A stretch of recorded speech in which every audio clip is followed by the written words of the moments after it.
টানটানা গরম গরম চা আজকে স্পেশাল মানুষের জন্য। দেখো আজকে সাদা সাদা নয়, লাল লাল চা। বিস্কুট নেবে বাবা? এই বাড়িতে একদম খাঁটি দুধের একদম সুন্দর চা খেতাম। খাঁটি দুধের চা খেলে গ্যাস হবে, গ্যাস আর হলে এখানে শরীর দেখো। খারাপ হবে। আর এটা হচ্ছে আদা দিয়ে করে দিয়েছি একদম। তো দেখো তোমাদের দাদাভাই বাড়ি গিয়েছিল দুদিন, পরশু সকালে গিয়েছিল না, পরশু দিনটা আর কালকে দিনটা ছিল। তো আজকে আবার আসলো মা, দুদিনের সামনে দুদিন আবার ওর কাজে একটু ফাঁকা আছে, তো সেই জন্য চলে এসছে। আর এখন ওকে যে আমি চা করে দিলাম, ও যে ফ্রেশ হয়ে বসেছে যে টানটানা। তোকে এখন এই যে লাল চা করে দিয়েছি, ও চা খাচ্ছে, আমিও চা খাবো। আর এই যে ওর ব্যাগে বলছে নাকি দুধ নিয়ে এসছে, এখন দেখি দুধটা আবার গরম করতে হবে। আমি এই হাতে এই টানাটা কিচ্ছু করতে পারছি না।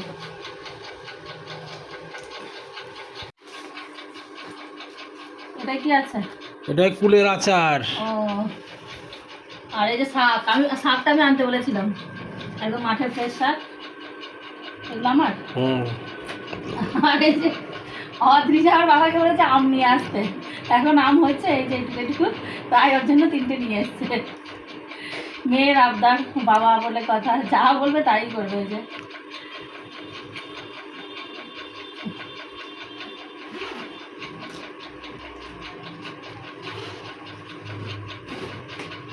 টানটানা, এই যে দেখো গরুর দুধ, একদম খাঁটি গরুর দুধ।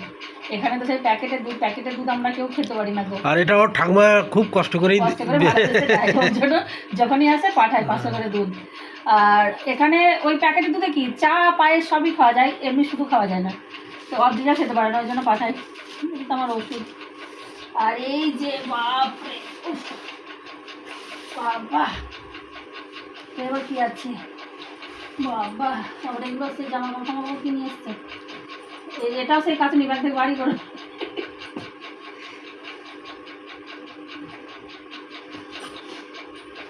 চলো শাক সবজি কি নিয়ে এসছে দেখাই তোমাদেরকে। তো টানটানা, এই যে দেখো টানটানা চলে এসেছে। ও বাবা, আমাদের জমির পটল হয়ে গেছে গো। এই সময় পটলের জমিতে এর আগের বছর খুব কাজ করেছি আমি, এবছর এখন পটলের জমি দেখতে পেলাম না, আমার খুব মন খারাপ করে, খুব মন খারাপ করে আমার। এগুলো আমাদের জমির পটল, আর এগুলো হচ্ছে আমাদের গাছের বেগুন। এই বেগুনগুলো যদি শীতকালে হতো, ও কি খেয়ে শান্তি পেতাম না, ওরা ভাজা। আর এখন যা বলবো, বেগুনের অতটা স্বাদ লাগে না এই সময়।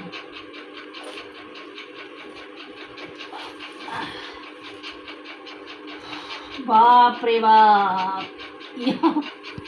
ইয়া বড় এঁচড় নিয়ে এসছে। মানে সারা গাছে একটাই বড় হয়েছে উপরের দিকে, এর থেকে ছোট আছে অনেক, এটা বড় হয়েছে, এটা হচ্ছে সব থেকে বড়। তাও 2 কিলো 2.5 কিলো হয়ে যাবে, তাই না? 2.5 কিলো তো হবেই।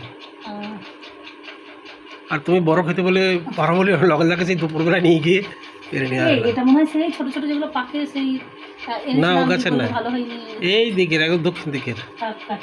আর এই যে লাউ শাক, এর আগের দিনও লাউ শাক নিয়ে এসেছিল, এর আগের দিন তাও 2জনকে দিয়েছিলাম। এবারও অনেক লাউ শাক নিয়ে এসছে।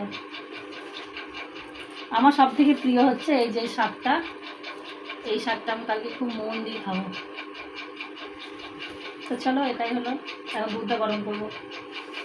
চাটা খাই, ঠান্ডা হয়ে গেল না।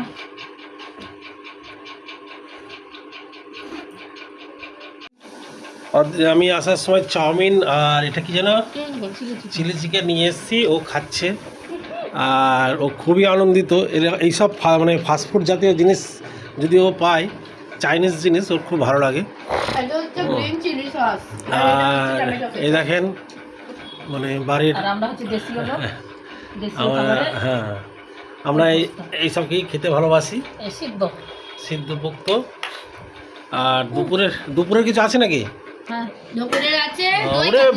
দুপুরের তো ভালো ভালো জিনিস আছে। দুপুরে সিদ্ধ, শুধুমাত্র দই কালো। ও বাবা, মাছ চুলে গেল। আমাদের বাড়িতে বিড়াল না থাকলেও মাছ থাকলে না, একটা কি বিড়াল আছে কে জানে, খেয়ে না একটু। ঢেরে বিড়াল আছে, হ্যাঁ আমি মনে বললাম। আর এই দোকানটায় প্রচুর পরিমাণে দেয়। হ্যাঁ 80 টাকার চাউমিন, দাম আমরা 30 টাকা পিস।